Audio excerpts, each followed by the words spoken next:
नक्सल मुक्ति को बलिदान, आज बात इसी पर करेंगे। नमस्ते, मेरा नाम अमनदीप है और आप छत्तीसगढ़ डिबेट देख रहे हैं। छत्तीसगढ़ को नक्सल मुक्त करने के अभियान में जुटे सुरक्षा बल के जवानों को नक्सलियों ने फिर निशाना बनाया है। अबुझमाड़ के दक्षिणी हिस्से में मुठभेड़ के बाद लौट रहे जवानों के वाहन को नक्सलियों ने विस्फोट कर उड़ा दिया। बीजापुर जिले के कुटरू बेदरे मार्ग पर अमेली के पास किए गए इस हमले में 9 जवानों ने अपने प्राणों की आहुति दे दी, जबकि कई जवान जख्मी हैं।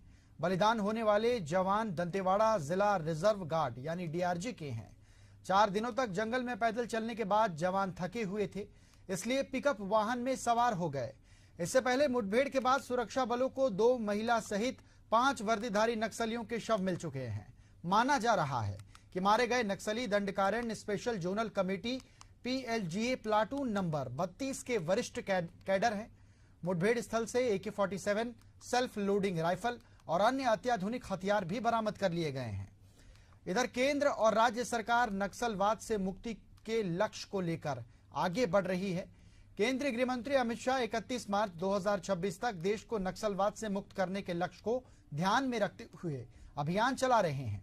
हालांकि अभी प्रदेश के 15 जिलों में बस्तर, बीजापुर, दंतेवाड़ा, कांकेर, कोंडागांव, नारायणपुर, सुकमा, मोहला, मानपुर, अंबागढ़ चौकी और महासमुंद में नक्सली सक्रिय हैं। सरकार ने साफ कर दिया है कि नक्सलियों के सामने 3 रास्ते हैं। पहला, हथियार छोड़कर समाज की मुख्य धारा में आने के लिए आत्मसमर्पण। दूसरा, सुरक्षा बलों के सामने उन्हें गिरफ्तार करने का। और तीसरा और अंतिम रास्ता, अगर वो लोगों को मारने के नापाक मंसूबों को पाल कर रखेंगे तो उन्हें भी मार गिरा दिया जाएगा। विगत दो तीन दिनों से जिला बीजापुर, नारायणपुर, दंतेवाड़ा के सीमावर्ती इलाका में सुरक्षा बल द्वारा अभियान संचालित की जा रही थी। इस अभियान में टोटल अब तक 5 माओवादी की डेड बॉडी रिकवर की गई थी। हमारे एक जवान मुठभेड़ में उनका शहादत भी हुआ। तत्पश्चात अभियान की बाद सर्चिंग को पूर्ण करके सुरक्षा बल द्वारा वापस बेस कैंप आ रहे थे। इस दौरान जिला बीजापुर की बेदरे एवं कुट्टू के बीच में अम्बेली के पास माओवादी द्वारा लाए गए एक आईडी ब्लास्ट की चपेट मारने से हमारा एक वाहन आईडी के चपेट में आ गए थे। उसमें सवार हमारा 8 डीआरजी दंतेवाड़ा के जवान का शहादत हो गई, तो उसका एक ड्राइवर का भी शहादत होगी। कुल 9 का शहादत का भी जानकारी प्राप्त हो रहे थे। उस स्पॉट में भी रीइंफोर्समेंट टीम और अन्य जितना भी जो इवैक्यूएशन टीम पहुंच गए थे। अभी तक जो प्राथमिक जानकारी अनुसार कुल सुरक्षा बल का 8 एवं एक ड्राइवर, कुल 9 लोग का इस घटना में शहादत हो गए थे। और विस्तृत जानकारी जैसा घटनास्थल का इंस्पेक्शन के बाद फिर और भी जैसा फील्ड से जो जानकारी है उसी के पश्चात हम बता पाएंगे। जैसा भी जो प्राथमिक जानकारी है सर, एक वाहन आईडी ब्लास्ट में चपेट मारने कारण से उसमें सवार टोटल जैसा 8 जवान डीआरजी का और एक ड्राइवर, कुल 9 का अभी कैजुअलिटी हो गए थे। सर, ये वही जवान थे जो दक्षिण अबुझमाड़ में ऑपरेशन पर निकले थे पिछले 3 दिनों से? उसी अभियान के पश्चात ही जो टीम लौटा रहे थे उसी के दौरान ये घटना हुई। सर, कितने वाहन की जरूरत है? बाकी डिटेल प्रत्यक्ष से बताइए। बीजापुर से ये एक नक्सलियों की कायराना हरकत की जानकारी आई है। सभी नौजवानों के प्रति मैं अपनी विनम्र श्रद्धांजलि अर्पित करता हूं। ये नक्सलियों की कायराना हरकत है। जिस प्रकार से सुरक्षा बल के जवान अंदर घुसकर नक्सल मुक्त करने की दिशा में काम कर रहे हैं, ये हताशा में, निराशा में की गई कार्रवाई है। इन जवानों की शहादत जाया नहीं जाएगी और बहुत जल्दी छत्तीसगढ़, बस्तर नक्सल मुक्त होगा। कल एक बड़ी सफलता, जैसे मैंने कहा कि ये एक नक्सलियों का कायराना हरकत है। जवानों की शहादत बिल्कुल जाया नहीं जाएगी और सुरक्षा बल के जवान उसी मजबूती से बस्तर को नक्सल मुक्त करने की दिशा में आगे बढ़ेंगे। बस्तर के बीजापुर में 9 जवानों के शहादत की खबर आ गई है। यह नक्सलियों का कायराना करतूत है। कांग्रेस पार्टी नक्सलियों की इस करतूत की कड़ी निंदा करती है। हमारे जवानों की, इन जाबाज जवानों की शहादत व्यर्थ नहीं जानी चाहिए। इन जवानों ने नक्सलवाद से लड़ने के लिए जो संकल्प लिया है, कांग्रेस पार्टी उस संकल्प के प्रति एकजुटता दिखाती है। हम सरकार से आग्रह करते हैं कि नक्सलवाद की लड़ाई में हमारे जवान जिस प्रकार से बढ़ चढ़ के आगे आ रहे हैं, सरकार भी अपनी दृढ़ इच्छा शक्ति दिखाए। नक्सलवाद से निपटने के लिए एक ठोस रणनीति बनाई जानी चाहिए। नक्सलवाद से निपटने के लिए एक ठोस नक्सल नीति बनाई जानी चाहिए और हमारे जो जवान शहीद हुए हैं उनके परिवारों के प्रति कांग्रेस पार्टी अपनी संवेदना व्यक्त करती है और इन जवानों की शहादत को विनम्र श्रद्धांजलि अर्पित करती है। और चलिए इस पर चर्चा को आगे बढ़ाते हैं। हमारे साथ खास मेहमानों का पैनल जुड़ चुका है। परिचय मैं आपका करा देता हूं। चलिए परिचय कराता हूं। वासु शर्मा हमारे साथ जुड़े हुए हैं, बीजेपी प्रवक्ता हैं। वासु जी बहुत स्वागत करते हैं आपका। अभिमन्यु मिश्रा हमारे साथ जुड़े हुए हैं, कांग्रेस प्रवक्ता है। अभिमन्यु जी आपका भी बहुत स्वागत है। और हमारे ब्यूरो चीफ प्रशांत गजभिये भी हमारे साथ जुड़ गए हैं। प्रशांत, सबसे पहले आपके पास आऊंगा। सूचना तंत्र की बात आती है प्रशांत, कैसे नक्सलियों को पहले पता चल जाता है, कैसे वो प्लानिंग करते हैं और उनका ये सूचना तंत्र इतना मजबूत कैसे है प्रशांत? रणनीति को समझना पड़ेगा।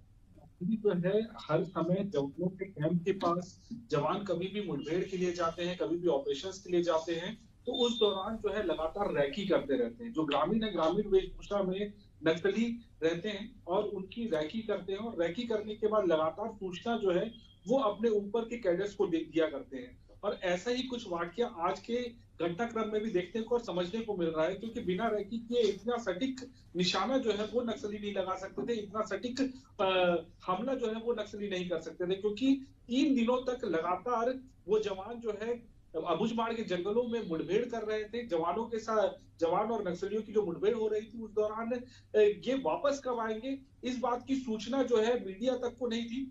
कब तक जवान अपने कैंप पहुंचेंगे इस बात की सूचना किसी को नहीं थी, सिर्फ पुलिस महकमे को थी, पुलिस के आला अधिकारियों को थी।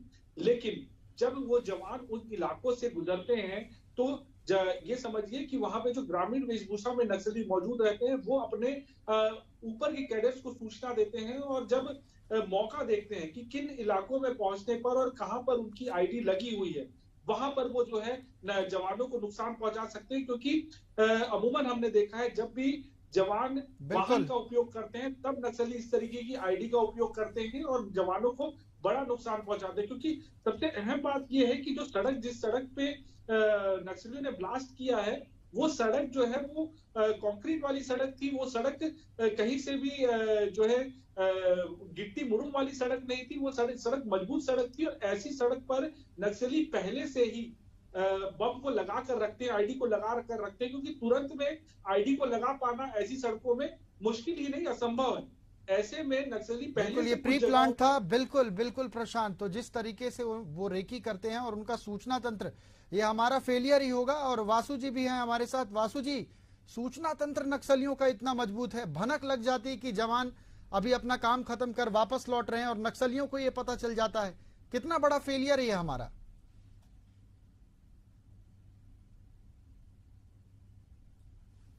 वासु जी सबसे पहले अनम्यूट कर दीजिएगा। क्षमा चाहता हूं। देखिए, बहुत ही दुर्भाग्यपूर्ण घटना आज घटित हुई है। कुटरू मार्ग पर हमारे 72 घंटों का ऑपरेशन खत्म करके जो हमारे वीर जवान हैं वो वापस लौट रहे थे और नक्सलियों ने कायराना हरकत करते हुए आईडी बिछा के उन जवानों को शहादत हुई है। और निश्चित रूप से नक्सलियों की बौखलाहट है और वो कायराना हरकत कर रहे हैं। निश्चित रूप से भारतीय जनता पार्टी की सरकार ने जो 1 साल के अंदर नक्सलियों को बैकफुट में ढकेला है, कहीं ना कहीं वो बौखलाहट उनके अंदर नजर आ रही है। आप कुछ दिन पहले जब ये जवान थे जो ऑपरेशन में गए हुए थे, वहां पर भी 5 नक्सली ज्यादा ढेर किए गए थे। इससे पहले लगातार कितने नक्सली, 200 से ज्यादा नक्सली इस एक साल के अंदर ढेर हुए हैं। 1700 से ज्यादा नक्सली दरमियान आत्मसमर्पण किए। हमने नक्सल समर्पण नीति भी बनाई है। निश्चित तौर से सारे विषय, अमनदीप जी, आज देखिए राजनीति करने का विषय नहीं है, निश्चित रूप से बड़ी दुर्भाग्यपूर्ण घटना है और निश्चित रूप से इसका जवाब उनको मिलेगा आने वाले समय। अभी ये जांच का विषय है अमनदीप जी, किस प्रकार से ये घटना हुई है, किस प्रकार से किसी का कुछ षड्यंत्र है क्या, ये बात पूरी जांच होने के बाद ही पुख्ते तौर पे निकल के आएगी। चलिए, कांग्रेस प्रवक्ता अभिमन्यु जी भी है हमारे साथ। साफ कहा है वासु जी ने कि ये राजनीति का विषय नहीं है। विपक्ष की ओर से क्या कुछ पहल है अभिमन्यु जी? अमनदीप जी, सबसे पहले तो मैं आपके माध्यम से जो शहीद जवानों को बहुत बहुत श्रद्धांजलि अर्पित करता हूं और पूरे कांग्रेस पार्टी की ओर से भी श्रद्धांजलि अर्पित करता हूं और इस कायराना कृत्य की जो नक्सलियों द्वारा किया गया है उसकी भरसक निंदा करता हूं।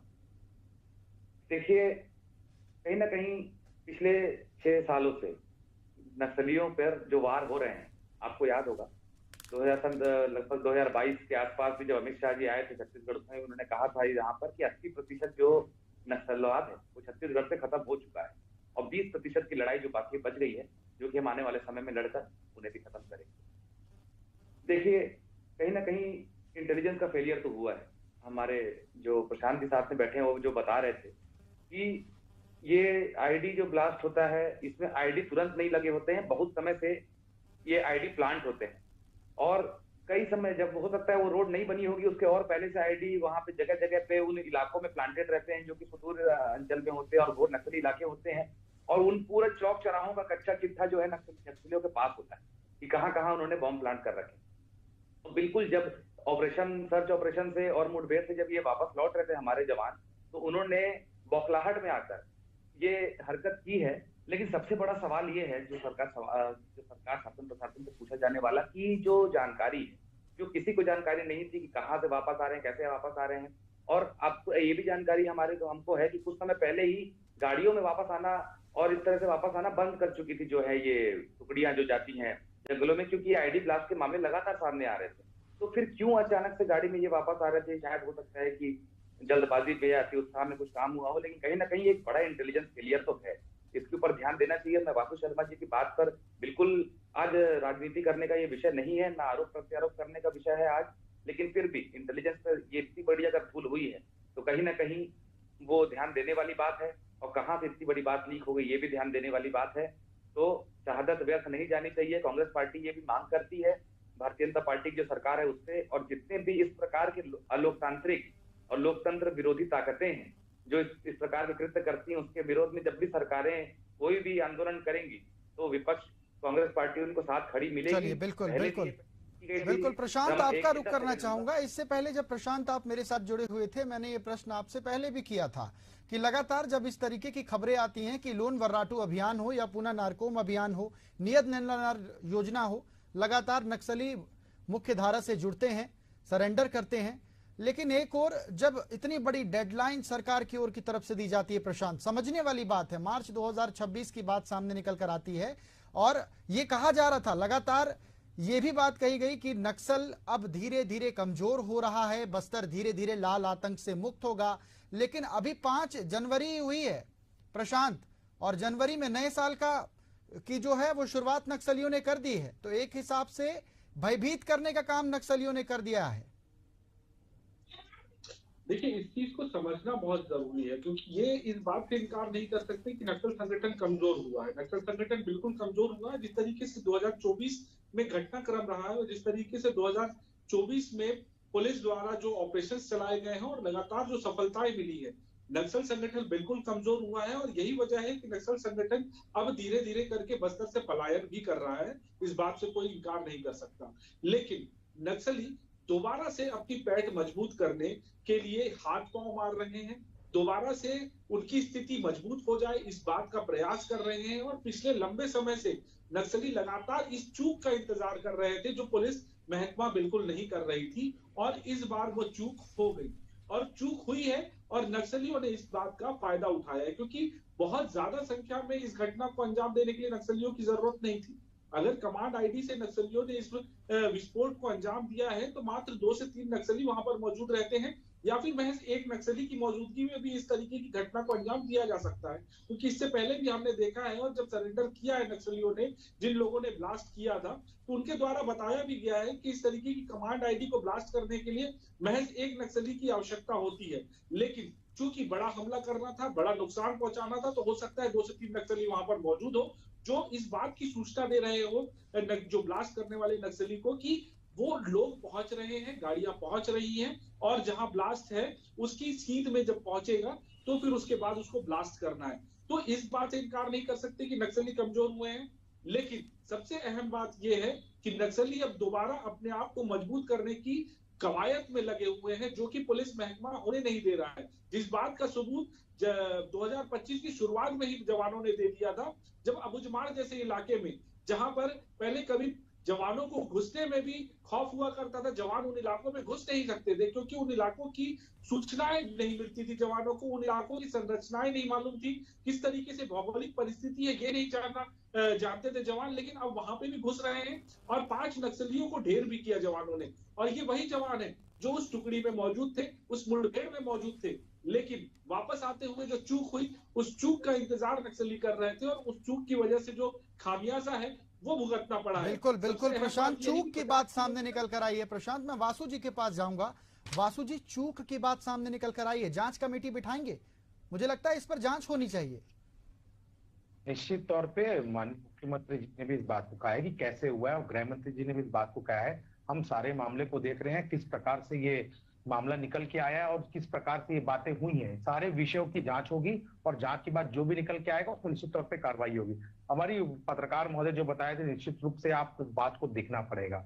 अभी जो जवान है वो उनके कोर बेल्ट एरिया में पहुंच जा रहे हैं। अब जो जाबू जमाड़ का इलाका हुआ, आपने कुछ दिन पहला देखा, उनके स्मारक तक को ध्वस्त किया है। और उत्साह बढ़ाने के लिए देश के गृह मंत्री कोर नक्सली इलाकों में पहुंचे थे, ग्रामीणों और आदिवासी भाई बहनों से बात किए थे और वहां रुके भी थे। तो जवानों का हौसला बढ़ाने का काम भी हमारे नेता कर रहे हैं। देश के गृह मंत्री हो, चाहे हमारे मुख्यमंत्री हो और हमारे प्रदेश के उप मुख्यमंत्री और गृह मंत्री हो, निश्चित रूप से हमने अमनदीप जी की डेडलाइन सेट करके रखी है। और नक्सली जो है अंतिम सांस की ओर है, अंतिम सांस गिन रहे हैं, बौखलाहट उनकी नजर आ रही है निश्चित रूप से। लेकिन आप मान के चलिए कि भारतीय जनता पार्टी की सरकार, ये 8 जवानों, कुल मिला के एक ड्राइवर करके 9 लोग शहीद हुए हैं। हम उनको श्रद्धांजलि उन पर अर्पित करते हैं और करारा जवाब उनको मिलेगा, ये तय है। ठीक है वासु जी, एक सवाल और है आपसे। मार्च 2026 की डेडलाइन है और नक्सली जो हैं वो अब अपने कोर इलाके में जा चुके हैं। धीरे धीरे काम तो हो रहा है और ये बहुत अच्छी बात भी है, लेकिन अगर नक्सली कोर इलाके में जा चुके हैं, जवान वहां पर पहुंचेंगे, मुठभेड़ होगी 2026, अभी मैं अगर कहूं तो पूरा 1.5 साल मान लीजिए आपके 1.5 साल का समय बचा हुआ, और 1.5 साल में और कितनी क्षति पहुंचेगी वासु जी? क्योंकि हमने आज 9 जवानों को खो दिया है, 9 जवान हमारे शहीद हो गए हैं। देखिए अमनदीप जी, निश्चित रूप से ये गंभीर चीज है, लेकिन गंभीर बातें हैं। आज मैं ये कह सकता हूं कि आगे ये चीज को सुनिश्चित किया जाएगा कि इस प्रकार की घटनाएं आगे ना हो। ये पुलिस प्रशासन निश्चित रूप से आगे आने वाले दिन में ऑपरेशन करेगा, तो निश्चित रूप से सारे विषयों को जांच करके परख करके करेगा और बड़ी संतुलित तरीके से करेगा, ये मैं कह सकता हूँ। लेकिन आगे क्या होगा अभी से बोलना उचित नहीं है निश्चित रूप से। लेकिन जो ये कार्रवाई उन्होंने की है उसका उनको खामियाजा भुगतना पड़ेगा, ये मैं कह सकता हूँ। बिल्कुल ठीक है। अभिमन्यु जी, आपके पास आऊंगा। सरकार के द्वारा जो कार्य किए जा रहे हैं नक्सल उन्मूलन को लेकर, क्या आपको लगता है कि नक्सलवाद को खत्म करने के लिए ये काफी है या इस पर और भी कुछ बेहतर प्रयास किए जा सकते हैं? अमनदीप जी, नक्सल समस्या छत्तीसगढ़ की जो है बड़ी पुरानी है, जटिल ऐसी है कि जब छत्तीसगढ़ राज्य बना था तब 3 ब्लॉकों में नक्सलवाद पाया गया और 2018 आते तक के लगभग वो 18 से 20 जिलों तक के फैल चुका। 2018 में जब हमारी सरकार आई तो हमने नीति बनाई कि अब अभी तक जवान जो है तो अपनी सुरक्षा में तैनात रहते थे, लेकिन अब जो है तो नक्सलियों की मान में घुस करके कार्रवाई की जाएगी। हमने नई नीति बनाई, लेकिन उस नीति के साथ साथ ही एक नीति और भी जरूरी थी कि नक्सलवाद पर वैचारिक हमला कैसे किया जाए। जैसा कि अभी प्रशांत जी बता रहे थे कि अभी नक्सलियों को जब क्षति पहुंची है, बैकफुट पर आए हैं वो लोग, तब वो कोशिश कर रहे हैं अपने वापस से संगठन का विस्तार करने की, वापस से अपना ताकतवर होने की। तो वो कैसे करेंगे? गांव वाले जो सुदूर इलाकों में रहते हैं, आदिवासी, उनको मुख्य धारा से इसके जोड़ने की जरूरत। मैं आपके माध्यम से आज बीजेपी प्रवक्ता भी हमारे साथ बैठे, उनसे मांग करता हूँ, जैसे हम वन अधिकार पट्टे दे रहे हैं, वन अधिकार पट्टे नहीं मिल रहे हैं, 1 साल हो गया, तो वो भी आपको देना चाहिए। आपने 15 सालों में पिछले केवल 6 से 7 वनोपज खरीदे, हमने 71 वनोपज खरीद रहे थे। उन सारे वनोपज की खरीदी लगातार जारी रहनी चाहिए। तो इस प्रकार के काम, तेंदु पत्ता के जो दाम आपने बढ़ाए हैं, हमने 4000 दिया, आपने उसका अभी और 5000 5,500 किया है, हम उसकी स्वागत करते हैं। तेंदु पत्ता, ये सारी चीजें ऐसी हैं कि आदिवासियों को नक्सलियों से दूर करना है, उनको उनके साथ नहीं होने देना है। जितने वैचारिक लड़ाई है, नक्सलवाद ऐसा है कि वो तो बढ़ता जाएगा, अपने विचार से लोगों को जोड़ते जाएंगे, कभी ऐसे में कभी खत्म नहीं हो पाएगा। वैचारिक रूप से नक्सलवाद से लड़ाई जरूरी है। और सिर्फ जैसे कि केंद्र की बात करें तो पहले 2023-24 का उन्होंने टारगेट रखा था, 2026 का टारगेट है, तो बिल्कुल टारगेट रखकर काम करना अच्छी बात है। हमने पहले भी पिछली बार अपने पिछले वक्तव्य में कह रहा था कि 2010 में पहली पहल जब रमन सिंह ने की थी, तत्कालीन मुख्यमंत्री थे रमन सिंह जी, जब उस समय उन्होंने एक योजना चलाई थी बस्तर में, तो उसमें साथ में एक गाड़ी में बैठ करके नेता प्रतिपक्ष और मुख्यमंत्री जो है बस्तर गए थे और नक्सलवाद के खिलाफ जो है छत्तीसगढ़ ने एक बड़ा उदाहरण पेश किया था, जहां पहली बार एक नेता प्रतिपक्ष सीएम एक गाड़ी में बैठ करके जो है एक योजना का शुभारंभ करने गए थे और यहाँ तक कि उस योजना का क्रियान्वयन करते करते हमारे नेताओं ने अपनी जान गंवा दी। तो मैं भारतीय जनता पार्टी की सरकार को ये यकीन दिलाना चाहता हूँ कि इस प्रकार की चीजों में जब भी आपको जरूरत पड़ी है और आगे भी जब पड़ेगी, आपको कांग्रेस पार्टी आपके साथ खड़ी दिखाई देगी, इसमें राजनीति करती चलिए बिल्कुल बिल्कुल अभिमन्यु जी अच्छी बात कही है आपने। प्रशांत, मैं आपका रुख करना चाहूंगा। अभी मैं डेटा पढ़ रहा था गृह मंत्रालय का और मुझे पता चला कि 15 जिले छत्तीसगढ़ में जहां पर नक्सल सक्रिय है। अब तक तो लोग सिर्फ बस्तर को ही जानते थे, महासमुंद का भी एरिया है, गरियाबंद का भी एरिया है और अंबागढ़ चौकी के भी कुछ क्षेत्र जो हैं इससे प्रभावित हैं। मतलब ये छोटी समस्या नहीं है प्रशांत, ये बहुत बड़ी समस्या है और ये छत्तीसगढ़ को अंदर अंदर धीरे धीरे नक्सलवाद खाता जा रहा है।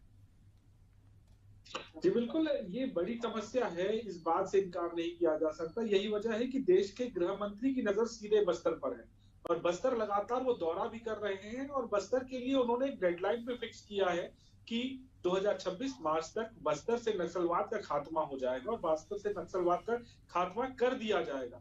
लेकिन सबसे अहम बात समझना ये है कि हर साल 2024 नहीं हो सकता।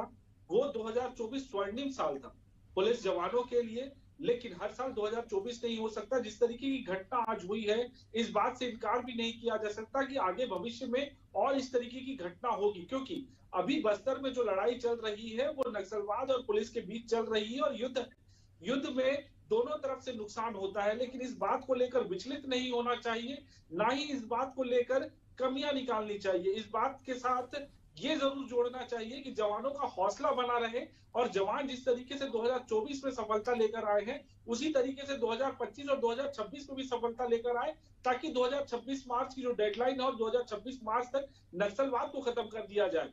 क्योंकि अब जो लड़ाई है वो कोर इलाकों में है और उन इलाकों में है जहां पर कई ऐसी जगह है जहां पर विस्फोटक लगे हुए हैं, आईडीज लगी हुई है, बम लगे हुए हैं, जो खुद नक्सलियों को नहीं मालूम है, जो कुछ अभी 10 साल 15 साल 20 साल पहले नक्सलवाद संगठन को से जुड़े हुए हैं, जो आईडीज पहले से लगे हुए। तो ऐसे इलाकों में अब जवानों को जाना है, ऐसे इलाकों में पहुंचकर मुठभेड़ करनी है, ऐसे इलाकों में पहुंचकर नक्सलियों का सामना करना है। तो इस तरीके की घटना हो सकती है, दोबारा जवानों को नुकसान हो सकता है, लेकिन रणनीति पुख्ता रखनी है, सूचना तंत्र पुख्ता रखना है और जिस तरीके से ग्राउंड पे जब जवान पहुंचते हैं तो क्या परिस्थिति होती है, वो परिस्थिति जो है डीआरजी और बस्तर फाइटर्स के जवान बखूबी जानने लगे हैं, क्योंकि ये वही जवान हैं जो बस्तर के जंगलों में पैदा हुए हैं, यहीं पे पले बड़े हैं और यहीं पर बड़े होकर यहाँ पर अब जो है पुलिस के साथ काम कर रहे हैं। तो ऐसी स्थिति में अब ये सबसे अहम बात और महत्वपूर्ण बात ये है कि अब कोर इलाके में जब पहुंच रहे हैं तो दोनों तरफ से नुकसान होने की